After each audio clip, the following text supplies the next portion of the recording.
Prontinho, meu povo. Bom dia para vocês. Como estamos todos? Tudo em paz? Bom, vamos bater um papo rapidinho. Vou me apresentar para quem não me conhece ainda. Meu nome é Edgar Borba e eu vou trabalhar com vocês aqui a matéria mais charmosa, a mais gostosa, a mais importante e, evidentemente, a mais simples de todas. Claro que eu estou falando de processo civil, é evidente. Não entendi a risadinha irônica da senhora. Não entendi. Se isso é uma risadinha de felicidade, é uma risadinha de ironia. Tenho certeza que de felicidade. Bom, gente, antes de mais nada, eu queria dar boas-vindas a todos os do presencial, galerinha do online também. Queria que vocês sejam bem-vindos ao nosso curso Sejais, que a gente chama de Família Sejais. E eu queria, antes por que eu brinco, na verdade, falando que o processo civil é mais simples? Primeira aula eu sempre comento, e a gente vai fazer um acordo aqui. Na verdade, eu vou propor um acordo para vocês.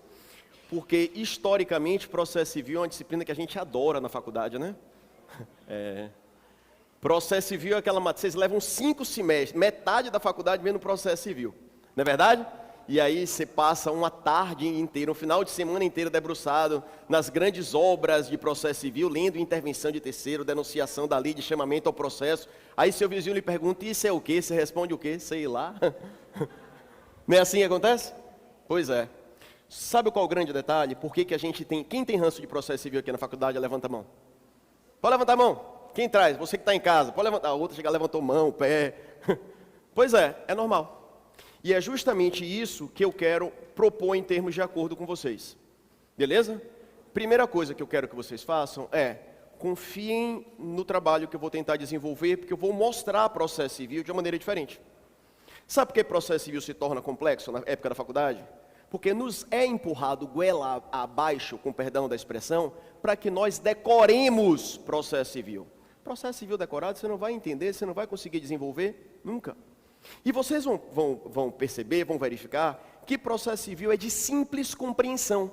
Se eu compreendo a estrutura do processo, fica fácil. De coração, quem já foi meu aluno sabe, eu vou primar pelo entendimento e não pela decoreba. Eu posso garantir a vocês que é processo civil visto numa perspectiva absolutamente diferente de tudo que você já viu e ouviu falar na vida. Ah, você é presunçoso, Borbinha? Não. É porque eu acompanho outros professores, outros colegas, e de fato, eu vou buscar com que vocês compreendam o processo civil. Joia? Eu quero, em mais uma turma, chegar ao final dizendo assim, poxa, Borbinha, de fato, agora eu começo a gostar de processo. Beleza? Só que para isso, eu preciso de 2 coisas. Ponto 1. Sai todo mundo da sala. Você que está em casa, sai da frente do computador, do celular, saia. Saiu todo mundo? Saiu? Fica lá. Tudo que você aprendeu de processo civil na vida, não jogue fora não. Mas você deixa guardado lá, onde você quiser. Entre, volta. Voltou? Entre oco. Vazio. Sem vício. Sabe por quê? Porque é muito comum, Borba, aí na prática, prática é prática. Mas lá no escritório, é no seu escritório. Porque o juiz que faz o estágio é você, seu estágio e o juiz. A gente está matriculado em pós-graduação aqui? Não. A gente está matriculado em curso de prática? Não. A gente está matriculado aqui no curso de OAB. Segunda fase ou primeira? Primeira. Então eu vou, por enquanto, gostei. Aqui na primeira, iremos todos para a segunda. O que é que eu quero então? Direcionar o estudo de vocês para a prática? Não. Para aprofundamento teórico de pós ou de prática de pós? Não. Eu quero primeira fase. Beleza? Então eu quero vocês ocos, absolutamente desprovidos de qualquer conteúdo viciado de processo civil. Deixa lá fora. Beleza? E entra. Você quer ver outra coisa? O pessoal fala assim, tem gente que acabou de formar, tem gente que ainda não formou, tem gente que tem 2 anos que saiu da faculdade, enfim. Eu tenho uma turma, via de regra, absolutamente heterogênea. Mas tem gente que formou há 6 anos, 7 anos, 10 anos, tem gente que está voltando agora depois de 15. É muito comum. E aí sabe o que é que o pessoal me pergunta? Borbinha, como é que eu vou fazer o OAB com o código de 2015, que a gente nem pode chamar de novo código mais, né? Como é que eu vou fazer o OAB com o código de 2015 se eu vi o de 73 e nem aprendi o de 73? Como é que eu faço o OAB agora em processo civil? O que é que eu digo? Sai. Tudo que você acha que aprendeu, deixa lá, entre oco. Beleza? Entra oco, que a gente vai trabalhar do zero. É muito comum também, quem trouxe caderno aí? Todo mundo trouxe caderno, não trouxe? Você que está em casa, está com caderninho, botou assim, né? Processo Civil, Edgar Borba, e está com a caneta balançando para começar a anotar o primeiro tópico, né? Maravilha. Eu vou mostrar para vocês o seguinte. Na primeira aula você vai copiar, contra a minha vontade. Na segunda aula você também acha que vai copiar. Da terceira aula em diante eu começo a apostar. A queda da quantidade de alunos, a galera começa a largar caderno em casa. Por quê? Porque vai perceber que não precisa de processo civil. Ou não precisa de caderno para processo civil. Vocês vão entender processo civil, vai entrar de maneira osmótica, vai entrar por osmose, que você não vai precisar de caderno. A minha aula ela não é conceitual. Respeito, mas não é o meu perfil. Vocês vão ver que eu sou zero sistemático. 1.1, letra vermelha. 1.2.1, ponto A, ponto B, letra preta. Não. Não. Eu vou trabalhar um entendimento. Quer ver rapidinho, só para vocês terem uma noção de como é que vai ser minha aula? Vamos lá. Já ouviram falar de jurisdição? Já, não já? Deixa eu pegar um para Cristo aqui. Você, meu comandante, que está aqui na frente. Como é seu nome? Porra! André! Gostei, André! André, você já ouviu falar de jurisdição na faculdade, não já? Já. Você ouviu falar em jurisdição em praticamente todos os ramos do direito, não é isso? Maravilha. Você aqui na frente, de barba. Como é seu nome, meu comandante? Tiago. Tiagão, já ouviu falar de jurisdição, não já? Já, beleza. André e Tiago, e o que é jurisdição? Né? 5 anos de faculdade e a gente não sabe, se eu não entendo o que é jurisdição, eu não vou entender processo civil, nunca.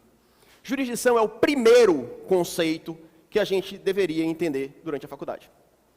Posso dizer o que é jurisdição? Jurisdição nada mais é do que, existindo um conflito de interesses, se busca o Poder Judiciário para a aplicação da vontade concreta da lei, solucionando a lide de maneira definitiva. Vocês entenderam? Não, porque eu também aprendi assim na faculdade, decorando. Agora, posso tentar mostrar como é que vai ser a minha aula? Vamos lá, rapidinho?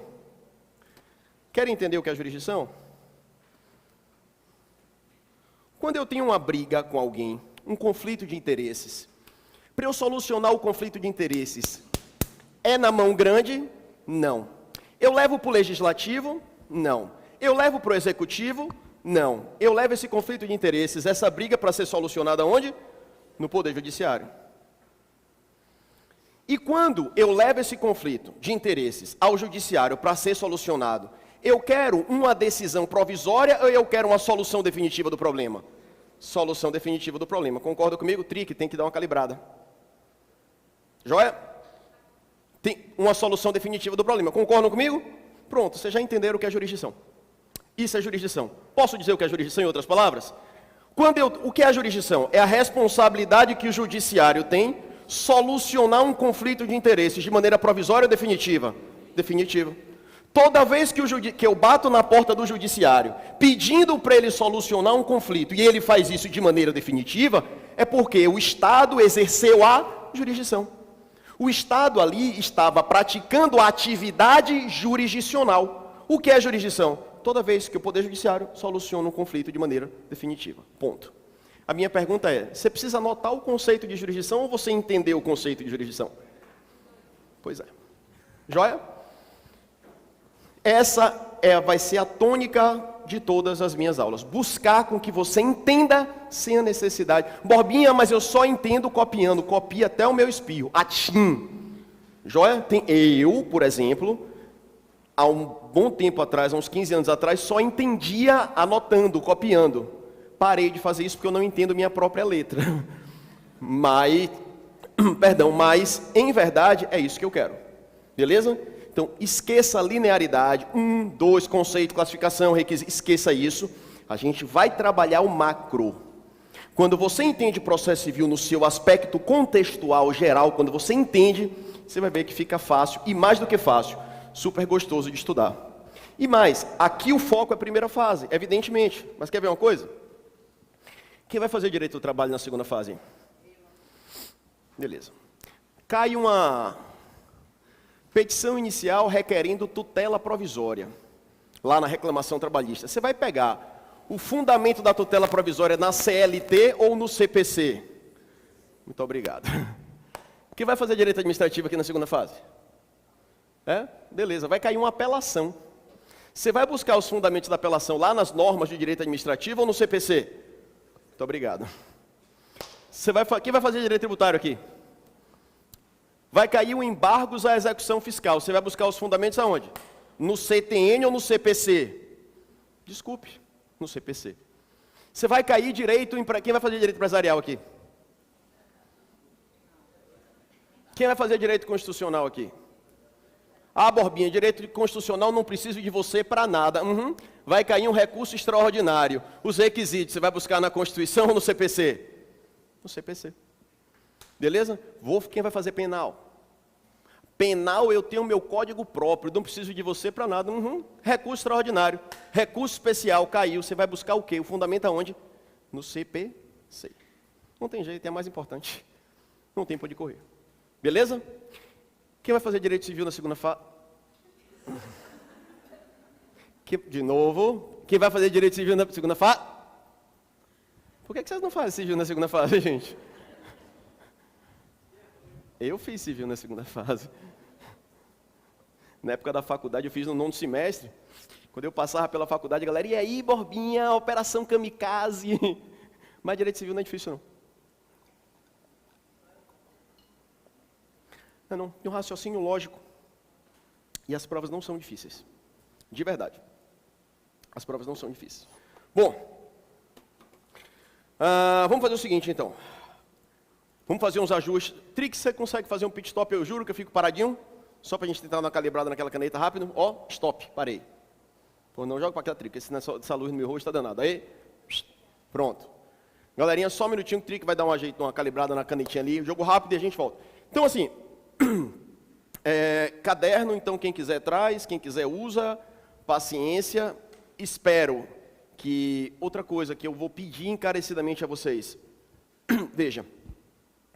Vocês vão entender que eu vou tentar, e isso é muito do discurso de Aras, a gente sempre tenta padronizar a linguagem para que seja acessível para todos indistintamente. Se você ainda está na faculdade, se você já formou, se você tem 150 anos de formado, para mim é indiferente. Tá? E para manter, para dar fluidez à minha didática, eu tenho por hábito evitar questionamentos durante a aula. Porque eu estou em processo de desenvolvimento do conteúdo. E em processo civil é muito comum que o cara levante a mão e fale assim, Borba, o processo de meu tio é instintivo. Porque tem um processo lá no escritório, e aí o que acontece? Você quebra o raciocínio, não eu, mas você quebra o raciocínio da turma. E por vezes, para eu voltar e alinhar todos no mesmo momento de raciocínio, dá trabalho. Sempre, inevitavelmente, ficam 2, 3, 4, 5 ovelhas desgarradas, porque nem todo mundo volta no mesmo time. Quer ver uma coisa? Na volta do intervalo, todo mundo volta no mesmo time? Não. Tem gente que tem uma dificuldade, parou, lanchou, né? Aí, imagine isso a cada questionamento. Borba, e se eu ficar com dúvida, eu morro? Não. Se for uma dúvida, você fala, Borba, embaralhou tudo, travou tudo, para tudo. Aí você levanta a mão, aí a gente vai dizer, você está morrendo? Se você disser, a gente liga para SAMU. Se o SAMU não der jeito, aí eu esclareço. Fico com dúvida, Borbinha? Não, pelo contrário. Eu deixo disponível os canais de comunicação, principalmente para a galera do online. Vocês mandam as dúvidas e eu esclareço.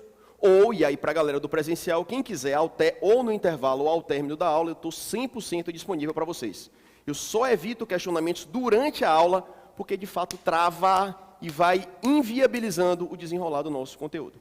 Beleza? É um pedido que eu queria fazer para vocês, não por mim, mas porque muita gente fala assim, mas quebra o raciocínio do professor. O meu não.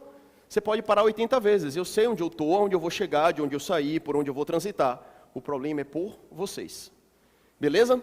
Então, assim, só para reforçar o que a Aras falou, para a gente efetivamente entrar no conteúdo, o que acontece? A gente tem aulas, o nosso curso é modulado, e isso, há um tempo atrás, foi uma sacada genial de Aras, porque o ganho que vocês têm é muito maior. Vocês vão ter overdose no primeiro módulo, que é overdose de processo. né? Porque a gente vai desenrolar, é o que ele fala, né? Você dá uma aula hoje, depois eu dou uma aula a vocês daqui a 13 dias. Seguramente eu vou ter que voltar um monte de coisa para poder relembrar. Quando a gente faz o curso modulado, a gente consegue uma densidade e uma profundidade de conteúdo e de abordagem muito maior e é benéfica para vocês. Além disso, a gente tem um curso intensivo lá na frente, no qual não só a gente revisa alguns assuntos do extensivo, bem como a gente pincela outros tantos assuntos que não foram abordados aqui. Beleza? Temos ainda, para mim, fundamental as aulas de resolução de questões, porque é muito comum dizer assim, você tem que resolver questões. Chegue para mim e diga assim, Borba, você tem que fazer dieta e você tem que fazer uma macarronada todo domingo. Tudo bem, eu sei o que eu tenho que fazer, o problema é que eu não sei como fazer. É muito fácil dizer, você tem que resolver questões. Aí a senhora vai dizer, tá bom, meu filho, mas como é que resolve questão? Quantas vezes a gente lê um enunciado, aí eu pergunto assim, o enunciado está perguntando o quê? Sei lá, Borbinha. Por que vocês não sabem? Porque às vezes a gente não foi ensinado a interpretar a questão. E o que é que a gente vai fazer na aula de resolução? Pegar na mão de vocês. Mostrar, quer ver uma coisa? O enunciado vem com 8 linhas. Assusta ou não assusta? Assusta. Na hora da prova do OAB, além de toda aquela questão e pressão psicológica que a gente sofre, você pega enunciado com 8, 10, 12 linhas e fala assim, vixe. Então a gente vai aprender como desmembrar, enxugar, sintetizar, entender o enunciado. Se eu não entendo o enunciado, se eu não entendo o que está perguntando, eu não vou responder. Por quê? Porque eu não sei nem o que está perguntando. E isso acontece muito. Não tenha dúvida disso. E outra coisa, como aqui é a OAB primeira fase, eu já vou antecipar para vocês, gente, eu queria que vocês confiassem no seguinte sentido, a gente muitas vezes vai acertar as questões sem necessariamente saber qual é a resposta correta. Você não ouviu errado não, eu vou repetir. Você vai acertar a questão sem necessariamente saber qual é a resposta correta. Por quê? A gente vai treinar para que você faça a resolução por exclusão. Você sabe que a A está errada, a B está errada e a D está errada. Você tem certeza que está errada, que essas estão erradas. Inevitavelmente a C está verdadeira, ainda que eu não saiba o seu conteúdo. Só que a gente de direito, estudante de direito, operador do direito raiz, se convence com isso? Não. Você vai, não, mas eu não me lembro se essa é verdadeira. Não precisa, lindo. Por que não precisa? Se você tem certeza do que está falso, por exclusão a outra está verdadeira. Você quer ver uma coisa? A única borboleta que voa é a rosa. A única borboleta que voa é a rosa. Cai na prova. Borboleta cinza voa? Não, Borba não falou sobre a borboleta cinza, não. Se a única que voa é a rosa, a cinza voa? Não. E eu vou fazer isso muitas vezes na sala para mostrar que a gente pode responder por exclusão. Beleza? É desconstruir algo que a gente fez ao longo de pelo menos 5 anos na faculdade. Beleza? Só um caso rapidinho para vocês entenderem como esse processo de desconstrução é importante. Uma vez eu fui fazer, eu sempre conto isso, uma vez eu fui fazer uma prova em dupla, fui fazer uma prova de direito penal na faculdade, e tinha um cara, um amigo e irmão, e eu não gostava de prova em dupla, em grupo, essas coisas. Eu falei, mestre, eu posso fazer sozinho? Ele falou, não, vai lá, Borba, faça só. Eu fui fazer a prova. Eis que surge um colega meu, amigo e irmão, que chegou atrasado, e aí ele disse, porra, prova em dupla? Aí ele vem encostando em mim, né? Eu falei, porra, bicho, me lasquei. Aí ele, porra, negão, e aí? Posso fazer com você? Aí eu botei a mão assim, ele chega a virar aqui, eu falei, rapaz, você estudou? Não, não estudei não. Você tá precisando, segunda prova, você está precisando de quanto? 8,5. Eu tinha tirado 10 na primeira, na 14 eu precisava de 2, né? Ou seja, mas não precisava, eu digo, velho, sente. E aí, vamos fazer a prova? Eu falei, embora, desde que você fique calado. No máximo, respire baixo. Eram 2 questões subjetivas, fiz a primeira questão, ele não disse nada. A segunda questão tinha um caso, e a pergunta era objetiva. No seguinte sentido, a pergunta dizia, nesse caso narrado, houve crime? Interrogou. Pum. Houve crime? A resposta é sim ou não. E você explica por que houve crime. A resposta correta era houve crime. Eu botei houve crime em função disso, disso, disso, disso e disso. Ele pegou a prova E disse, houve crime? Eu disse, houve, ele é. Daqui a pouco ele... Eu digo, o que foi, rapaz? Qual foi o crime? Eu disse, meu irmão, deixa eu te dizer uma coisa. Não me interessa qual foi o crime. Me interessa que para a questão a resposta é houve crime, sim ou não. Deu 3 minutos, depois ele, rapaz, eu estou desesperado. Eu digo, por quê? Porque eu quero saber qual é o crime. Eu digo, meu amigo, você saber qual é o crime, a gente discute até lá fora, mas para agora, para a prova, me interessa saber qual é o crime? Não, me interessa dizer que era, sim, houve crime. Mas isso é daquele amigo meu ou isso é nosso? Nosso. Para a OAB, esse tipo de raciocínio ajuda ou prejudica? Prejudica. Beleza? Aqui a gente não vai discutir porque é a teoria de Liebman, porque é a teoria de Carnel. Não. Aqui eu vou dizer, na sua prova cai assim, ó. Isso. Na sua prova vai cobrar assim, ó, aqui. É isso que a gente faz. Beleza? A gente vai colocar a gente ó, na prova, aí depois cai na prova. Ah, Borba, você adivinhou a prova? Não, não adivinha a prova não. Só que os assuntos eles se repetem, a forma de abordagem se repete. Só faço uma pequena ressalva com o processo. Vocês têm metade do curso na graduação, são 5 semestres. Eu tenho entre 8 e 10 aulas, não sei a quantidade, eu tenho entre 8 e 10 aulas para colocar 5 semestres de faculdade. Só de procedimento especial eu tenho quase 15. O que é que eu tenho que fazer? Eu tenho que escolher. Meu papo é muito reto. Você acha que eu vou conseguir um semestre de faculdade? É só de procedimento especial. Conseguindo ação em pagamento, ação possessória, que caiu no último exame. De quebra, ainda cai a ação popular, que é de direito administrativo, ainda cai a ação civil pública, ainda cai mandado de segurança, ainda cai juizado especial, tudo no bojo de processo civil. Inevitavelmente, alguns assuntos eu tenho que escolher. Beleza? Não tem como eu falar em 8 aulas, eu posso até falar. Raso. Ou eu posso até falar, num grau de velocidade que não seja compreensível. Beleza? Então, pela bagagem que a gente vai identificando os assuntos que têm uma probabilidade maior de cair. No último exame, por exemplo, eu estava conversando com o Aras no dia da correção da prova, caiu uma zorra de um assunto chamado hipoteca judiciária.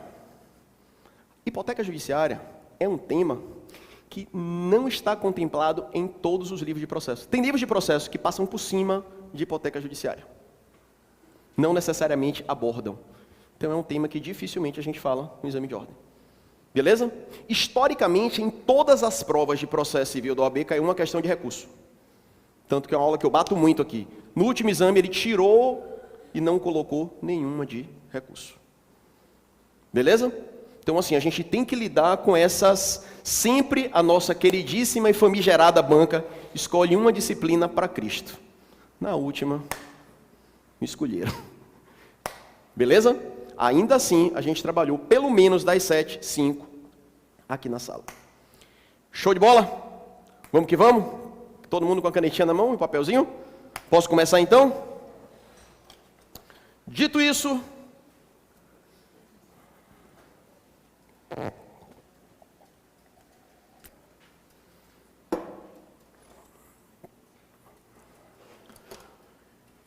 Eu vou fazer esse desenho aqui pelo menos 3.955 vezes, tá? Vamos lá.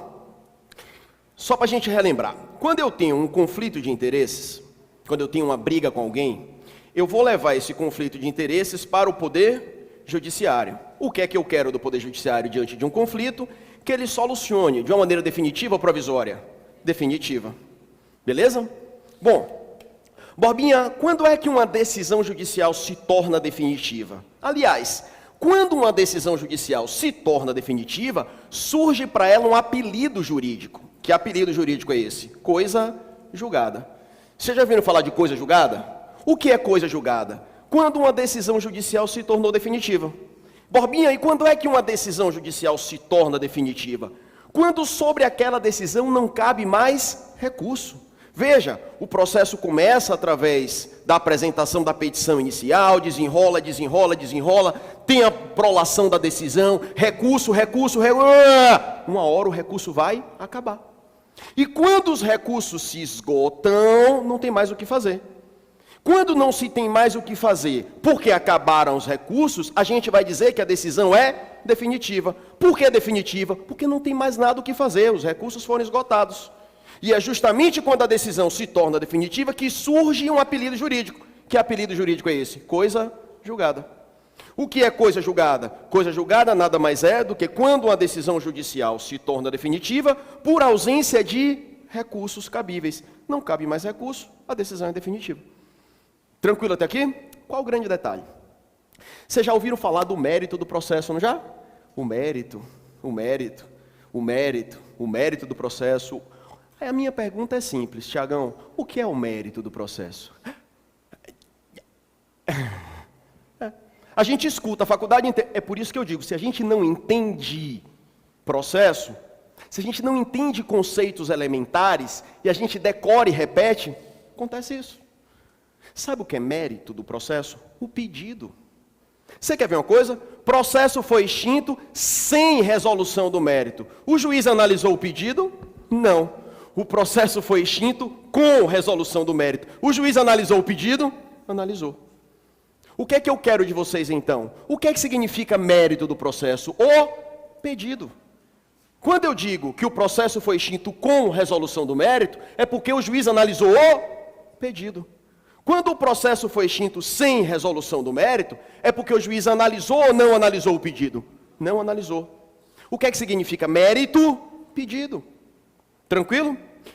Quando eu tenho um conflito de interesses e levo ao judiciário, eu quero do judiciário uma solução definitiva sobre o meu pedido. Eu quero que ele coloque um ponto final sobre aquela controvérsia.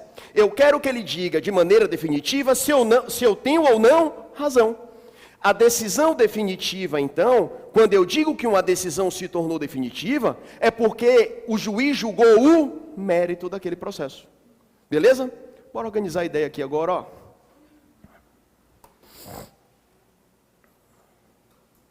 Gente, presta atenção aqui comigo. Eu tenho um conflito de interesses. Resolvo na mão grande? Não. Levo para o legislativo? Não. Levo para o executivo? Não. Levo para o judiciário. Conflito de interesses. Levei para o judiciário porque eu quero uma solução provisória ou definitiva? Definitiva. E quando a decisão é definitiva, é porque ainda cabe recurso ou acabaram os recursos? Acabaram os recursos. Surgiu um apelido jurídico. Qual é o apelido quando a decisão é definitiva? Coisa julgada. Beleza? Julgar o mérito é a mesma coisa que julgar o pedido. Todo mundo? O que é que eu quero do Poder Judiciário? Uma solução definitiva sobre o mérito. Eu quero uma solução definitiva sobre o pedido. Beleza? Agora veja como é simples. Quando eu tenho um conflito de interesses levado ao Judiciário, Trick tem que dar uma ajeitada, viu, velhão? Eu quero uma solução definitiva. Eu quero uma solução definitiva sobre o meu pedido. Eu quero uma solução definitiva sobre o mérito. Concorda comigo? Beleza. Ajuizei uma ação indenizatória contra Aras. Tomei pau. Bum, perdi. Recorri. Pau, perdi. Recorri. Pau, perdi. Recorri. Pau, perdi. Acabou o recurso. Transitou em julgado. O judiciário disse que eu tenho ou que eu não tenho razão? Não tenho razão. Se houve a formação da coisa julgada, a decisão é provisória ou é definitiva? Definitiva. Havendo formação de coisa julgada, eu posso repropor a mesma ação ou o judiciário já disse que eu não tenho razão de maneira definitiva? Posso repropor? Não. Se houver a formação da chamada, em sentido amplo ainda, se houver a formação da coisa julgada, isso permite ou impede a repropositura da mesma ação? Impede. Se não, gente, é assim, ó. No meu tempo de criança, não sei se vocês viveram isso, eu batia pau ímpar com minha irmã, para fazer. Minha mãe, vai lavar o prato, vai você, pá, ímpar. Quando eu perdi, eu dizia, tem negra. Sabe o que era isso na época? Tem outra. Tem outra. Se eu perdi a decisão... Vocês não foram nesse tempo, não? Vocês jogaram good, gente? Parênteses. Venha. Bora. Chega à frente.